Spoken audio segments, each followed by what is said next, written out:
আজ সরস্বতী পূজা।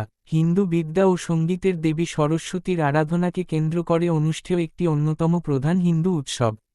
শাস্ত্রীয় বিধান অনুসারে মাঘ মাসের শুক্লা পঞ্চমী তিথিতে সরস্বতী পূজা আয়োজিত হয়।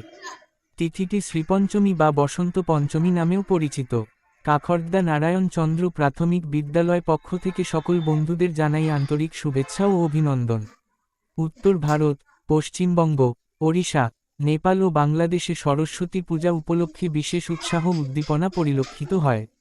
শ্রীপঞ্চমীর দিন অতি প্রত্যুষে বিভিন্ন শিক্ষা প্রতিষ্ঠান, ছাত্রছাত্রীদের গৃহ ও সার্বজনীন পূজামণ্ডপে দেবী সরস্বতীর পূজা করা হয়। ধর্মপ্রাণ হিন্দু পরিবারে এই দিন শিশুদের হাতে খড়ি, ব্রাহ্মণভোজন ও পিতৃতর্পণের প্রথাও প্রচলিত। পূজার দিন সন্ধ্যায় শিক্ষা প্রতিষ্ঠান ও সার্বজনীন পূজামণ্ডপগুলিতে সাংস্কৃতিক অনুষ্ঠানও আয়োজিত হয়। পূজার পরের দিনটি শীতলাষষ্ঠী নামে পরিচিত।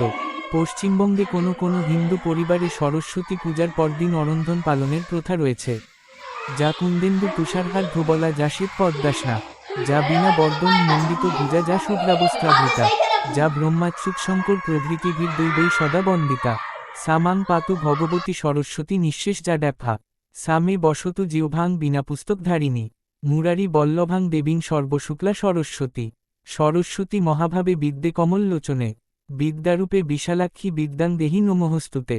জয় জয় দেবী, চরাচর সারে, কুজ্জুগ শোভিত মুক্তাহারে, বিনা পুস্তক রঞ্জিত হস্তে, ভগবতী ভারতী দেবী নমঃস্তুতে।